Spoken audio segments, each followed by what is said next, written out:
বাংলাদেশের রাজনীতিতে আওয়ামী লীগকে এই মুহূর্তে নিষিদ্ধ করা হবে কিনা, আগামী নির্বাচনে আওয়ামী লীগ অংশ নিতে পারবে কিনা, অংশ নিতে দেওয়া হবে কিনা, এসব নিয়ে মোটামুটি একটা বড় ধরনের বিতর্ক জমে উঠেছে। কেবল জমে উঠেছে না, এই বিষয়টাকে সামনে রেখে, এই বিষয়টাকে কেন্দ্র করে আমার কাছে কেন যেন মনে হয় একটা যুদ্ধংদেহী পরিস্থিতির উদ্ভব হয়েছে। এই বিষয়টা শুরু হয়েছে এই দফায়, এর আগেও হয়েছিল। এই দফায় এই আলোচনাটা প্রথম মনে হলো যেন আগুনে ঘি পড়ল কবে, বৃহস্পতিবারে। সেদিন ইন্টারন্যাশনাল ক্রাইসিস গ্রুপের একটা প্রতিনিধি দল দেখা করেন প্রধান উপদেষ্টা ডক্টর মোহাম্মদ ইউনূসের সঙ্গে। সেখানে ডক্টর ইউনূস স্পষ্ট ভাষায় বলেন যে আওয়ামী লীগকে নিষিদ্ধ করার কোনো পরিকল্পনা অন্তর্বর্তী সরকারের নেই। এই যে কথাটা বললেন, এটা নিয়েই পরবর্তীতে শুরু হলো নানা ধরনের আলোচনা।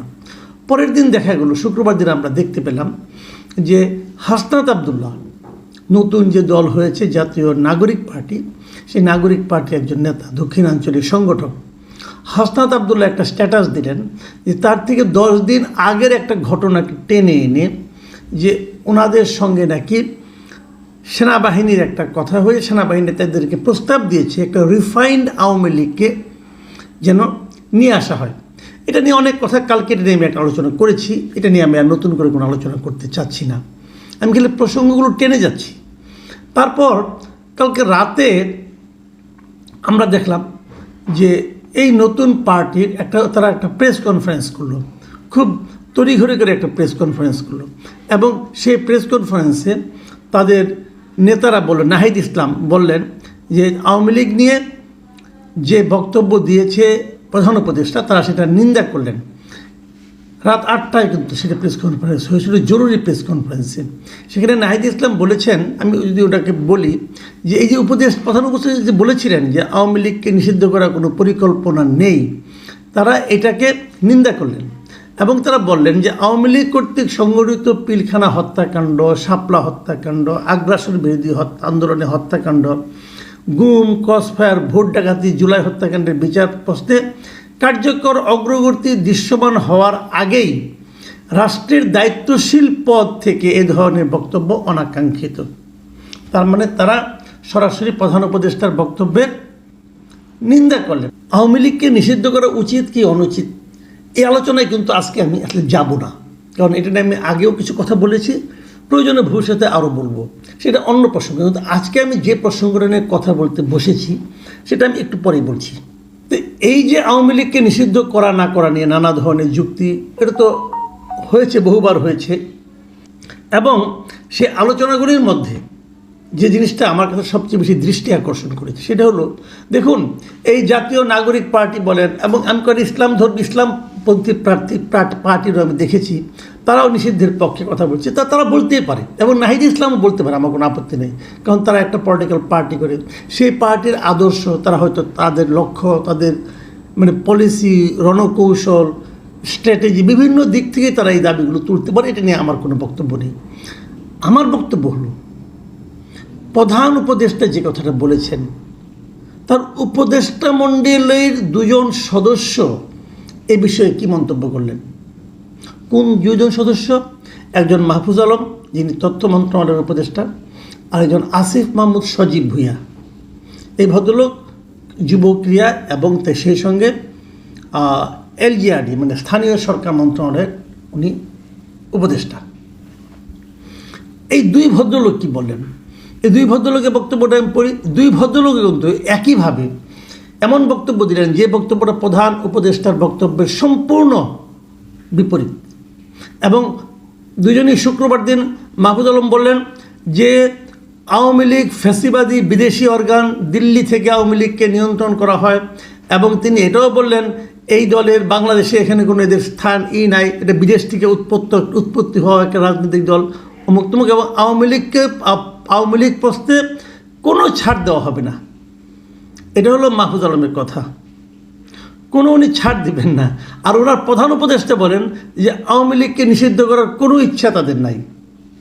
আচ্ছা, আরেকজন মন্ত্রী উপদেষ্টা যিনি খুব পাওয়ারফুল উপদেষ্টা বলা হয়, সবচেয়ে গুরুত্বপূর্ণ মন্ত্রণালয় ওনার হাতে আছে, সে আসিফ মাহমুদ বলেছেন, শুনুন উনি কী বলেছেন, আমি হুবহু পড়ে শোনা। উনিও বলেছেন কিন্তু 21শে মার্চ মানে যেদিন শুক্রবার দিন মানে 20 তারিখে কিন্তু প্রধান উপদেষ্টা বললেন, তার পরের দিনই উনি ওনার নিজের ফেসবুক অ্যাকাউন্টে কী পোস্ট দিয়েছেন, উনি লিখেছেন, গণহত্যার বছর না ঘুরতে আওয়ামী লীগকে ফেরানোর খায়েশ বিপজ্জনক। উনি মন্তব্য করেছেন, তার মানে আওয়ামী লীগকে ফেরানোর খায়েশটা হলো বিপজ্জনক। কে আওয়ামী লীগকে ফেরানোর খায়েশ করছে? খুদ প্রধান উপদেষ্টা করছে। এখন আমার কথা হলো যে প্রধান উপদেষ্টা, একটা উপদেষ্টা মণ্ডলী মানে ভার্চুয়ালি উনি প্রধানমন্ত্রী, তো উনি যখন কোনো একটা মন্তব্য করেন, কোনো একটা সিদ্ধান্তের কথা জানান, তাও কি বিদেশি একটা ফোরামে, বিদেশি একটা প্রতিনিধি দলের কাছে উনি যখন বলেন যে আওয়ামী লীগকে নিষিদ্ধ করার কোনো ইচ্ছা তার সরকারের নাই, তাহলে তার সরকারের 2 জন সদস্য যখন ওনার বিপরীতমুখী কথা বলেন, তখন কি সরকার বলতে আর কিছু থাকে?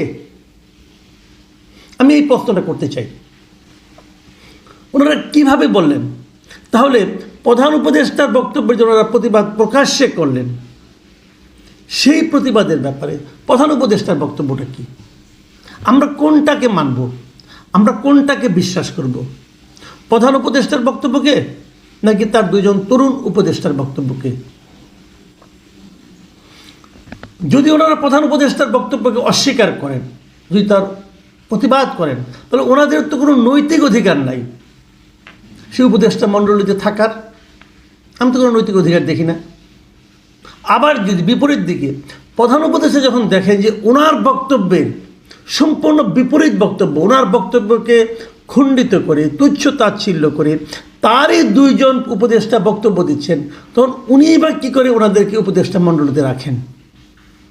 মনে রাখতে হবে, এই টোটাল উপদেষ্টা মণ্ডলী কিন্তু প্রধান উপদেষ্টা নিয়োগকৃত উপদেষ্টা মণ্ডলী। প্রধান উপদেষ্টাই ঠিক করেন কে থাকবেন কে থাকবেন না। তাহলে উনি যখন ওনাদেরকেও রাখেন, তার অর্থটা কী দাঁড়ায়? সেই অর্থটা কিন্তু গুরুত্বপূর্ণ। উনি কি তাহলে বলতে চাচ্ছেন যে আমি যা বলি এটা বলার জন্য বলি, ওরা যেটা বলে সেটা করার জন্য বলে? কোনটা ভাই? এই পৃথিবীর কোনো দেশে তো এরকম হয় না। তাহলে সরকার কীভাবে টিকে থাকে? নাকি এই সরকারের এটাই বৈশিষ্ট্য যে যে যার যার মতো স্বাধীন, এবং একটা পলিটিক্যাল ইস্যুতে প্রধান উপদেষ্টা যেটা বলবেন সেটাই তো হওয়া উচিত। তো তার বিপরীত মুখে কথা অন্য উপদেষ্টারা কী করে প্রকাশ্য ফোরামে বলে, পাবলিক ফোরামে বলে?